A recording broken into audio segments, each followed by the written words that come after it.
Sir Kannada language ಅಲ್ಲಿ ಎಷ್ಟು cinema ಎಷ್ಟು ಥಿಯೇಟರ್ ಅಲ್ಲಿ ರಿಲೀಸ್ ಮಾಡ್ತಾ ಇದ್ದೀರಾ ಸರ್? 150. 150 ಎಲ್ಲ ಲ್ಯಾಂಗ್ವೇಜ್ ಎಲ್ಲ ಇರುತ್ತಾ? ಕನ್ನಡ ಲ್ಯಾಂಗ್ವೇಜ್ 150.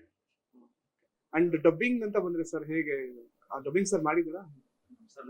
ಕನ್ನಡದಲ್ಲಿ ಡಬ್ಬಿಂಗ್ ಮಾಡಿದ್ದೀರಾ ಸರ್? ಕನ್ನಡದಲ್ಲಿ dubbing unfortunately I didn't do it, but I wanted to, honestly speaking. Like I said, I was talking one dialogue, right, which says the Prabhachadali trusted first sight of the concepts of dialogue. All that I learned it. But this film is more about a narrative, and also we had very little time. I was like behind Dana saying, Dana, I want to dub this film, make sure because you know it better and all. But again, we took a collective call because somewhere my dialect was not on point. I thought I should learn it more. I should be more perfect. So I'll become a proper Kannadiga next time and do it like in Kannada. I'm looking forward to it. Actually ಇವಾಗ ಸತ್ಯ ನಾನು dub ಮಾಡಲೇಬೇಕು ಅಂತ ಹೇಳಿ ತುಂಬಾ ಹೇಳಿ ಪ್ರಯತ್ನ ಪಟ್ಟರು ಕೂಡ ಏನಂದ್ರೆ ಅದೇ ಸತ್ಯ ಹೇಳಿದಂಗೆ ತುಂಬಾ ನರೇಷನ್ ಇದೆ. ಅದು ಒಂದ್ ಸ್ವಲ್ಪ ಜಾಸ್ತಿ ವರ್ಕ್ ಮಾಡಬೇಕಾಗಿತ್ತು, ಜಾಸ್ತಿ ಟೈಮ್ ಬೇಕಾಗಿತ್ತು. ಬಟ್ ಡೆಫಿನೆಟ್ಲಿ ಕನ್ನಡ ತುಂಬಾ ಚೆನ್ನಾಗಿ ಮಾತಾಡ್ತಾರೆ. ಈಗ ಹೇಳಿದ್ದು ಅಂದ್ರೆ ಪ್ರತಿಯೊಂದನ್ನು ಅಷ್ಟೇ ಚೆನ್ನಾಗಿ ಕ್ಯಾಚ್ ಮಾಡೋವಂಥದ್ದು. ಸೊ ನೆಕ್ಸ್ಟ್ ಕನ್ನಡದಲ್ಲೇ ಆಕ್ಟ್ ಮಾಡಿಸಿ ಕನ್ನಡದಲ್ಲೇ dub ಮಾಡಿಸೋಣ.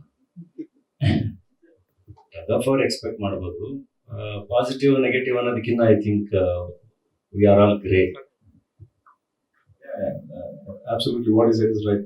I mean, it's end up for the question and for the answer for that is like you have to watch the film honestly, because at the end it will be a major twist.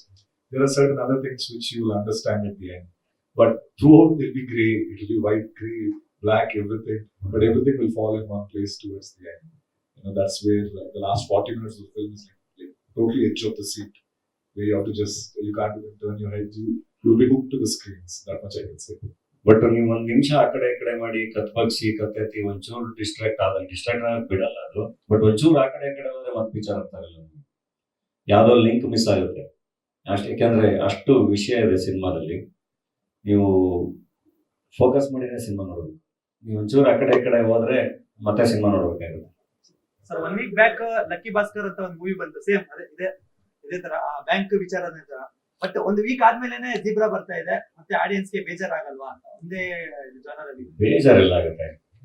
ಈಗ ಆ ತರದ್ದು ಒಂದು cinema work ಆಗಿದೆ ಅಂದಾಗ definitely ಆ cinema ಇಷ್ಟ ಆಗಿದೆ ಅಂದ್ರೆ ಇನ್ನೊಂದು ಸಿನಿಮಾನು ಅದೇ ತರದ್ದು ಇಷ್ಟ ಆಗ್ಬೇಕಲ್ವ. ಅಂಡ್ ತುಂಬಾ ಮೇಜರ್ ಡಿಫರೆನ್ಸ್ ಏನಂದ್ರೆ ನಾನು ಆ ಸಿನಿಮಾ ನೋಡಿ ನಂಗೆ ಬಹಳ ಇಷ್ಟ ಆದ ಸಿನಿಮಾ ಅದು when there was no technology ಇಲ್ಲದೆ ಇರ್ಬೇಕಾದ್ರೆ ಮಾಡಿರುವಂತ ಕ್ರೈಮ್ಗಳನ್ನ ಬೇಸ್ಡ್ ಆಗಿ ಇಟ್ಕೊಂಡು ಮಾಡಿರುವಂತ ಸಿನಿಮಾ. ಇದು ಇವತ್ತಿನ ಕಾಲದ ಸಿನಿಮಾ, ಈಗ ನಡೀತಾ ಇರೋದು. ಇಲ್ಲಿ CCTV ಕ್ಯಾಮರಾಸ್ ಇರುತ್ತೆ, ಎಲ್ಲ ಕಂಪ್ಯೂಟರೈಸ್ಡ್ ಇದೆ, ಎಲ್ಲ ಇದೆ. ಇವಾಗ ದುಡ್ಡು ಎತ್ತದ ಎಷ್ಟು ಕಷ್ಟ. ಹಂಗಾಗಿ ಇನ್ನೂ ಇಂಟ್ರೆಸ್ಟಿಂಗ್ ಆಗಿರುತ್ತೆ.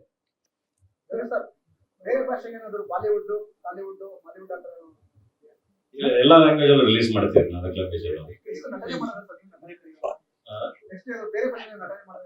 ಅಲ್ಲ, ಒಳ್ಳೆ ಟೀಮ್ ಒಳ್ಳೆ ಸ್ಕ್ರಿಪ್ಟ್ ಬಂದ್ರೆ ಎಲ್ಲ ಕಡೆ ಮಾಡ್ತೀನಿ.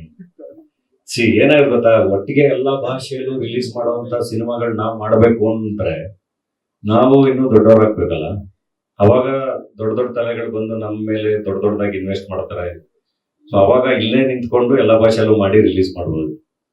ಸೊ ನಮಗಂಗ್ ಬ್ರಾಂಚ್ ಔಟ್ ಆಗಕ್ಕೆ ಮೋಸ್ಟ್ಲಿ ಅವಕಾಶಗಳು ಕಮ್ಮಿ ಇದ್ದಾಗ ಎಲ್ಲೆಲ್ಲಿ ಯಾವ್ಯಾವ ಭಾಷೆಯಲ್ಲಿ ಒಳ್ಳೊಳ್ಳೆ ಸಿನಿಮಾಗಳಿಗೆ ಕರೀತಾರೆ ಅಲ್ಲಿ ಹೋಗಿ ಆ ಸಿನಿಮಾದ ಪಾತ್ರ ಆಗಿ ಅವ್ರಿಗೆ ತಲುಪಿ ಅದ್ರ ಮೂಲಕ ಎಲ್ರಿಗೂ ತಲುಪುವಂತ ಒಂದು ಪ್ರಯತ್ನ ಅಷ್ಟೇ. ಕಲಾವಿದರಾಗಿ ಐ ಥಿಂಕ್ ಎಲ್ಲದು ಸಾವಿರಾರು ದಾರಿ ಇರುತ್ತೆ.